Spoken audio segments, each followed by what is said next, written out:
ఆంధ్రప్రదేశ్ రాష్ట్రంలో నారాసురుడు ముఖ్యమంత్రిగా నారాసుర పరిపాలన అంటే ఒక రాక్షస పరిపాలన స్టార్ట్ అయి 2 సంవత్సరాలు పూర్తయింది. ఈ 2 సంవత్సరాల్లో ఆంధ్రప్రదేశ్ రాష్ట్రం ఒక 20 సంవత్సరాలు వెనక్కి వెళ్ళిందనేది వాస్తవం. కానీ చంద్రబాబు నాయుడు కోసం నడి రోడ్డు మీద నగ్నంగా ఎప్పుడైనా ఎక్కడైనా ఎవరితో అయినా ఏ లత్కోర్ పనైనా చేసేటటువంటి ఆ 2 దినపత్రికలు 2 సంవత్సరాలు పూర్తయిన సందర్భంగా స్పెషల్గా లత్కోరు పనులు చేయడానికి రోజుకు ఒక వార్త రాసి ఇక్కడ తోపు తురుము అసలు ఎగిరిపోయింది, అదిరిపోయింది, బెదిరిపోయింది అని రాస్తున్నారు. ఇదంతా ఏపీ బ్రాండ్. ఏంది ఏపీ బ్రాండు? ఇది కదా ఏపీ బ్రాండు. 2 ఏళ్లలో 21.64 లక్షల కోట్ల పెట్టుబడులు వచ్చేసినాయి అంట. మన రోతకిరణ్ రాశాడండి. 2 సంవత్సరాల్లో అంట 21 లక్షల కోట్ల పెట్టుబడులు వచ్చినాయి అంట. ఒక రోజేమో 2 సంవత్సరాల్లో 23 లక్షల కోట్ల పెట్టుబడులు, ఒక రోజేమో 20 నెలల్లో 20 లక్షల కోట్ల పెట్టుబడులు, ఇంకో రోజేమో 22 నెలల్లో 22 లక్షల కోట్ల పెట్టుబడులు, ఇంకో రోజేమో 23 నెలల్లో 23 లక్షల కోట్ల పెట్టుబడులు, ఇంకో రోజేమో 24 నెలలకు 24 లక్షల కోట్ల పెట్టుబడులు. నోటికి ఏది వస్తే అది వాగటమే, వచ్చింది ఎడేమీ లేదు కాబట్టి. ఎందుకు లేదని అంటున్నాను? జగన్మోహన్ రెడ్డి గారు ఉన్నప్పుడు వచ్చినటువంటి ఎన్టీపీసీ, జగన్మోహన్ రెడ్డి గారు ఉన్నప్పుడు తీసుకొచ్చినటువంటి బల్క్ డ్రగ్ పార్కో, లేదంటే ఇంకా జగన్మోహన్ రెడ్డి గారు ఉన్నప్పుడు తీసుకొచ్చినటువంటి గ్రీన్ కోనో, జగన్మోహన్ రెడ్డి గారు ఉన్నప్పుడు తీసుకొచ్చినటువంటి అదానీ డేటా సెంటర్, ఇవి తప్ప దాన్నే పేర్లు మార్చి అయ్యే వచ్చినాయి అని ప్రచారం చేసుకోవడం వీళ్ళు తప్ప ఎవరికో పుట్టినటువంటి బిడ్డలకి వీళ్ళెళ్ళి ప్యాంటు సొక్కా తొడిగి, లేదంటే వాళ్ళకి వీళ్ళెళ్ళి పేర్లు పెట్టి, లేదంటే ఇంకేదో వెళ్ళి వాళ్ళకి అయ్యి గడిగే కార్యక్రమాలు తప్ప వీళ్ళు ఏమైనా చేసింది ఈ ప్రభుత్వం? రెండోది, పరిశ్రమలు వెళ్ళిపోయినాయి. ఇది కదా బ్రాండ్ అన్నారు కదా, మరి అదే బ్రాండ్ చూసి కోకోకోలా వెళ్ళిపోయింది.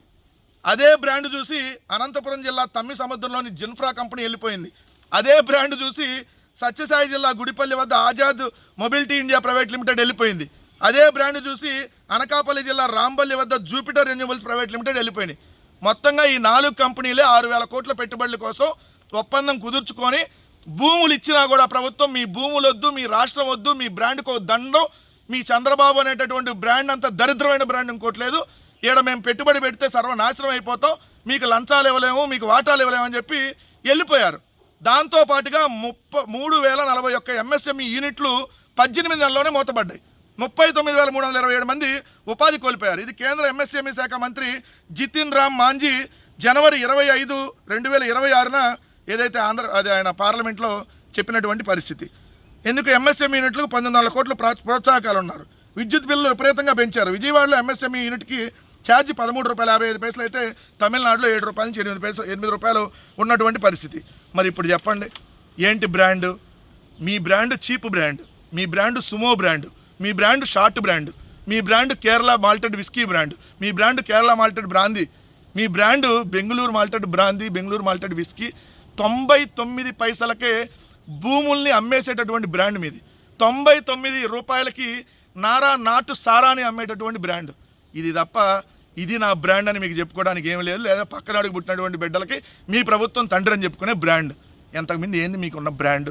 2 సంవత్సరాల్లో రాష్ట్రాన్ని తరిమి రాష్ట్రంలో ఉన్న పారిశ్రామికవేత్తల్ని తరిమి దన్నేశారు. ప్రజల మీదేమో దంచుడే అని చెప్పి ఏదైతే పన్నుల రూపంలో విపరీతంగా ప్రజల్ని ఇబ్బంది పెడతా ఉన్నారు. ఇది మీరు ఎన్ని రకాలుగా పత్రికల్లో బ్రహ్మాండంగా ఉందని రాసినా రియాలిటీలో ఆంధ్రప్రదేశ్ని వెనక్కి తీసుకెళ్లారనేది వాస్తవం.